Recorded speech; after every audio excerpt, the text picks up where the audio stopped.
Alright, listen. When I say this is the biggest problem in The Last Jedi, I'm lying a bit. This doesn't destroy the world or shatter immersion. Hell, I seem to be the only person who even noticed it, and that frustrates me, so now I'm talking about it.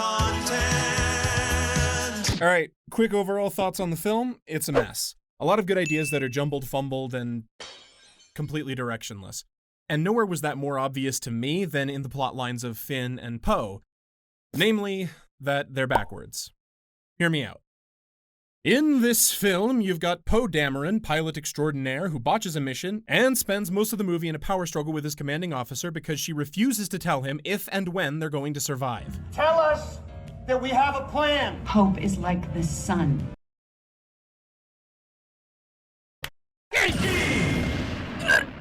Meanwhile, Finn travels down to a casino planet with another soldier and they discuss labor exploitation and war profiteering, but in a very surface-level thing bad sort of way.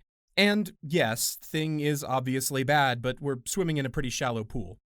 Now, this is my issue. Finn was a slave? FN 2187 reported to my division, was evaluated and sent to reconditioning. No prior signs of nonconformity. This was his first offense. Man was kidnapped by the First Order as a baby and forced to do their literal dirty work until he was expected to go out onto a battlefield and die for the glory of space fascism.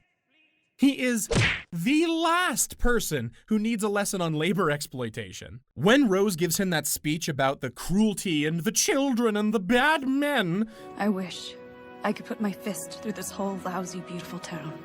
Finn's response might as well be, I know! You know, I got it. I got the concept. And as a result, this otherwise perfectly reasonable theme comes off as 9/11 was bad. I agree with that. It might have been able to work if they leaned into the similarities between Finn and Rose's upbringings and put them on equal ground, but instead, Finn's struggles get pushed to the sidelines so Rose can preach. And no disrespect to Kelly Marie Tran, she's a fine actress. Now, as for Poe, this is supposedly a guy who's been working with the Resistance for some time. He's of high status even, so he really shouldn't be a stranger to respecting his authority figures. TLJ wants us to think that Poe is a bit of a reckless show-off. I've dealt with plenty of trigger-happy flyboys like you. But this isn't really borne out by watching The Force Awakens. He's a flashy pilot, sure, and he's got some clever one-liners, but he's also incredibly efficient and very dedicated to the Resistance's cause.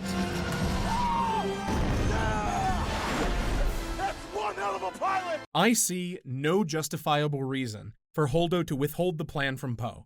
Yes, I know, he fucked up and got demoted, but do lower-ranking combatants not deserve to know if they're going to live? Is this the Suicide Squad? Ha! And it's not just Poe she doesn't tell, by the way. She keeps this a secret from enough of the crew to allow Poe to stage a mutiny. Vice Admiral Holdo, I am relieving you of your command for the survival of this ship, its crew, and the Resistance. And all this because, what, an incredibly gifted and loyal soldier made a mistake?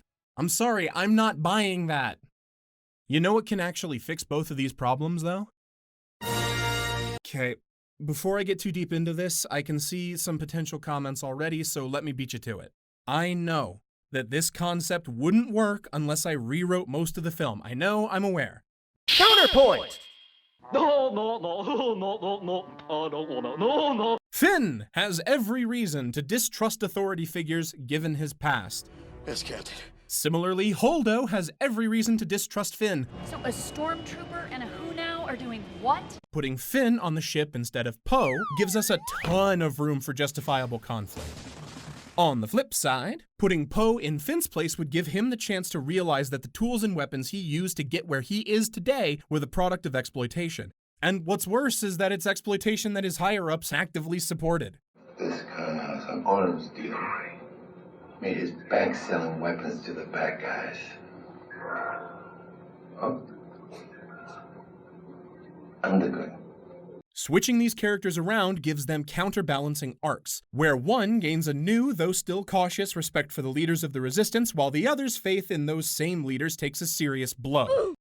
But there's so much more that we can actually play with here.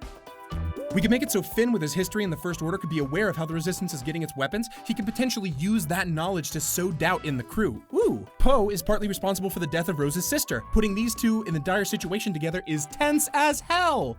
Finn could get a chance to actually take on a leading role instead of being relegated to the sidelines. This one major change would open up so many doors and give two of the main characters an actual clear purpose. And hell, while we're rewriting stuff, why don't we just make Finn and Poe gay?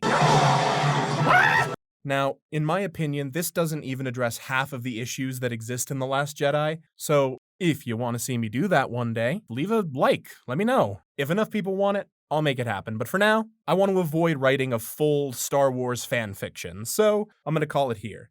Thank you so much for watching, and hey, remember to love yourself, alright? You're cool.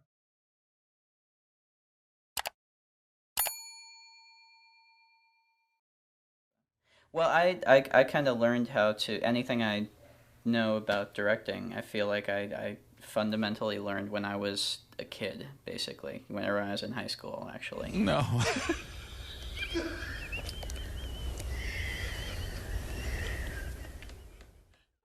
Man was kidnapped as a baby by the First Order and forced to do their literal dirty work until he was... But,